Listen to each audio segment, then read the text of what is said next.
Good things happen to those who wait. But what about those who don't want to wait? Is there anything you can do now to instantly improve your situation? Is there anything that has an immediate impact on the quality of your life? Of course, there is. Okay. So first of all, you need to execute. Everyone has experienced that newfound urge to dramatically change their life, one random night at 2 a.m. The question is, will that urge still be there in the morning? Because that's where most people come short. The first step in instantly improving your life is commitment. Because look, okay, without it, the rest of this video is pretty pointless. You have to go through the motions and be uncomfortable for a little while, because make no mistake, any kind of improvement comes with a considerable amount of effort. Just because it has an immediate effect doesn't mean it's quick or easy to do, and if this doesn't sound like something you want to do, well, this video isn't going to do anything for you, besides give you a false sense of hope. Number 2. Stop expecting others to solve your life for you. Does your life suck in some regard? Are you worried, stressed, tired? We all are okay. We're all dealing with stuff, yet only some people choose to get off the couch and do something about it. Chances are you put yourself in this mess you find yourself in, and even if you didn't, nobody's going to miraculously drop down from the heavens in order to make everything perfect for you. You've been alive long enough to know that change only happens when you change. So take this opportunity to have an honest conversation with yourself. What are the biggest issues in your life right now? Which ones can you realistically solve? If you pushed yourself, then make it a priority to get it done. We've got this tendency to feel overwhelmed because problems tend to stack up and bleed into each other to a point where you feel paralyzed and don't want to deal with any of them, hoping they'll all just go away. But the truth is they don't, they won't, they just grow more. But chances are you have what it takes to solve at least some of them. Start small and build momentum. Sooner or later, you'll find yourself cleaning up your life one domino at a time. And speaking of cleaning, number 3, clean up your house, because your environment has a direct impact on your mood and quality of life. That's why you're peaceful in a forest and distracted in Times Square. Start with your desk, then your room, then go for your entire house. There's a feeling of pride when you look back at how much order you put into the chaos that was your life. Before you feel powerful, because your actions are actively changing your environment for the better. Deep down, we all prefer order to chaos, and cleaning up your house is just that first push that gets you moving in the right direction. Number 4, cut the amount of bad food. Look, okay, you're not going to become the embodiment of healthy eating overnight, nor should you, as that requires the type of effort you're not familiar with yet, and it might put you into a losing scenario. But if you're unhealthy 9 times out of 10, it's because you're eating stuff in excess, and it might not even be your fault. Here's the reality. Okay, everyday food is extremely dense in calories, cheap and easy to get. You can eat an entire day's worth of calories without even realizing it. Here's a fun example.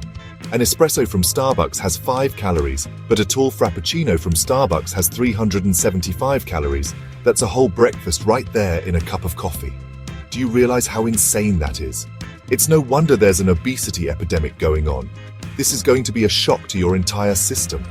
You're probably addicted to processed sugar and don't even know it unless you have health issues and medications causing weight gain. Chances are you eat fried food way too much. And if you're dealing with body fat issues, it's likely not because your big bone or your genes are making you fat. You're just stuffing that hole in your face with too much unhealthy all the time. At the end of the day, it all boils down to a couple of simple choices. You don't have to eat grass sprinkled with water to be healthy. You don't need extreme diets or pills to be healthy. You just need moderation. Okay, you can eat a chocolate chip cookie and still be healthy and feel great if that chocolate chip cookie isn't the dessert. After a creme brulee brown sugar frappuccino. Number 5, avoid the algorithm the internet runs on ads. That's why one of the worst things you can be as an online creator is demonetized thing is the content needs to draw in clicks, so the ads get viewed. And so the corporation makes a nice profit. That's like 99% of the internet. And in turn, 99% of what's online is of absolutely no interest to you. It's just being recommended to you. So you spend more time on the platform, so you see more ads. And what this does to you is make you disoriented, anxious and angry at nothing in particular. Drama sells, outrage sells, misinformation sells. The best most immediate thing you can do for your mental peace is to avoid what's being recommended to you. Opt for what's related to your immediate and long-term interests and goals. your new best friend is the not interested button. There's too much clutter, too much noise, and half of it is made by bots anyways. If you go through with this, what you'll find is a weird amount of extra time on a daily basis. We're talking full hours here. Your first reaction will be an urge to fill this newfound time with content, but don't use it to execute on points from this list. Number 6. Reach out to an old friend you haven't spoken to in a while. Remember when?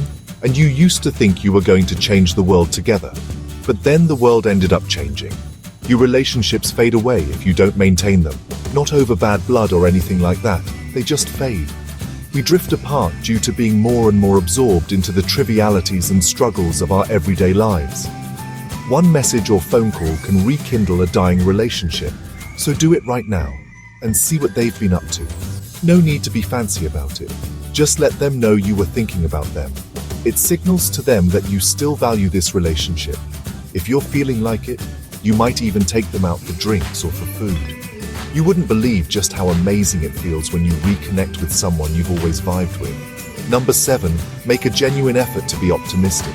The way you view the world has a profound impact on how you live your life. It's very easy to be pessimistic and think that everything is turning to crap, largely because, well, most of the time it kind of seems that way.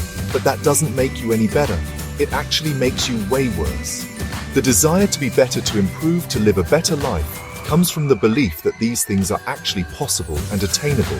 If you only look for problems, you'll only find problems, but if you only look for solutions, well, you'll only find opportunities. This is a major mentality shift.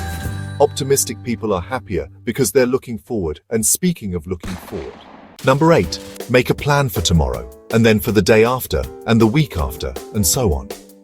Because you want to know why you don't do more with your life, why you don't get more things done. It's because you don't plan what you have to do. You just have a vague idea of what you expect to happen at some point in the foreseeable future. A plan is different. It forces that wishful thinking into the realm of reality. Start small with tomorrow, create a schedule for yourself and plan out your day. Try to be specific. Make sure to include some things that you've been postponing the moment you start planning your day. You're taking control of your time. This is how super successful people manage to get so much done in the same 24 hours as everyone else. Number 9, wake up at the same hour every day. Going to bed earlier has the benefit of allowing you to wake up a bit sooner than usual and tackling some of the tasks on your daily plan way before you normally would be awake. We used to consider ourselves night owls, but we found that productivity usually drops no matter how hard we tried to justify it at the time. And this led us to a better way of managing our energy levels. Here's the thing, everyone is a morning person. Okay, those who say they're not, they're just bad at sleeping. I mean, you just woke up, your brain is rested, your energy levels are up. And it makes total sense to use this fresh energy to tackle the day, and then the day is won before 1 p.m., trust us. Nobody has a productive day if they've done nothing until noon. This is the modern-day superpower. Wake up at around 700 a.m., take care of all of the important things until 1. Then you're done, and everything else is just bonus points. Number 10, set up a daily anchor task. This is something your whole day revolves around. Number 11, figure out where you're wasting money. If there's one overarching idea that governs this video, it's that of control, because control is power. Your ability to control as much of your life as possible is what makes life incredible. Otherwise, you're just trapped going through the motions. Dancing at whatever tune is playing. Control comes from understanding what's happening. The better understanding you have of what's going on around you, the more power you have to alter it. Now let's control your money. So the first step is to have a clear understanding of what's happening. How much money are you making, and where is it going? If you ever begin monitoring your spending, you'll be shocked at how bad you actually are with your money. You'll quickly find ways to streamline your spending habits, and for some of you, this will be the first time you have excess capital. What you do with that is what's going to make all the difference. Number 12, identify one way you can earn more. So, since the title of this video is about things you can do right now that will improve your life, let's take a couple of minutes to focus on your income. You're either an employee or a business owner. Either way, we want you to start thinking about ways you could bring in some extra money for employees. It's pretty straightforward. You could ask for a raise. It's probably been a long time since you got one, and chances are your workload has increased since then. If that's the case, find the right time and ask for a 20% raise. Most of you might not know this, but employers can justify a 10 to 20% increase every year if that employee performs well, just because it would be more time-consuming and expensive to find and train someone else. If you don't think you deserve a raise, head into their office and let them know that you're interested in earning more money and are ready to take on more responsibility. They'll jump at the opportunity to give you more work for business owners. It's a bit more creative, but usually falls into one of the following hats. 1. Upselling your existing customers. 2. Marketing better to bring in new customers. Or 3. Creating a new offer for a different market segment. Take a moment to think about every one of these 3. If all else fails, you can always take a look at what you're currently doing and figure out if there's anything you could do more efficiently and earn by saving costs. For this, think automation and leveraging volume. Number 13. Identify what makes you happy and what doesn't. Most people never take a minute of their lives to think about this small question, so congratulations you. In all honesty, you might be the first person in your family to sit down and genuinely think about the way you experience life. So make a list. Put down things that you're doing that bring you happiness and joy. Write them down, then do the same for what doesn't make you happy. The things that you wished would happen less. Now take a look at these lists. The secret to winning at life is doing more of the things in the first column and fewer of the things in the second and third, and don't brush this off lightly. Okay, it's usually the simple things like writing this stuff down that makes all the difference. The moment you put them down into writing, you'll realize it's harder than it seems, because to get to the good stuff, you have to be honest and dig deep within yourself. At the end, you're left with a good reflection of what you should be shooting for. Number 14. Write down 3 good things you can make happen for yourself by the end of the year. Now, how does this instantly improve your life? You ask. Well, it gives you a sense of purpose. Okay, if you've got no reason to do anything, well, you won't do anything. So take a piece of paper and write down 3 things you can make happen for yourself in the next 6 months. Something easily achievable but highly valuable, things like hitting your ideal weight, improving the relationship with your partner, or making considerable progress on that side project you keep finding excuses not to do. Now create a couple of core tasks that you can do on a daily or weekly basis that keep you grounded on the path toward these 3 good things. And now what's left is going on about your daily life.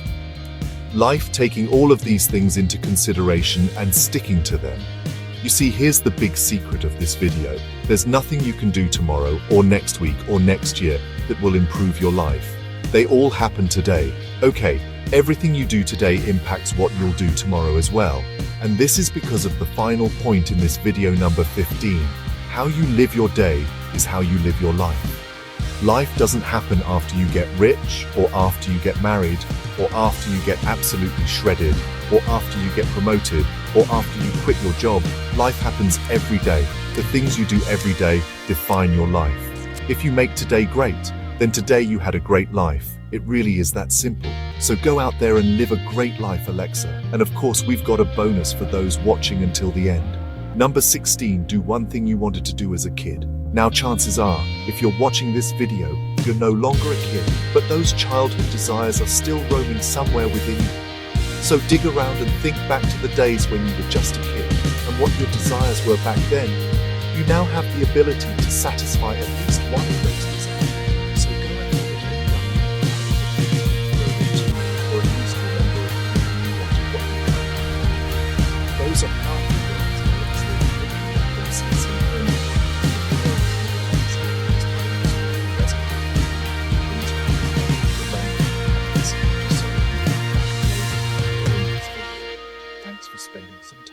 today, my friend. We hope you found some value in this video. Until next time, take care.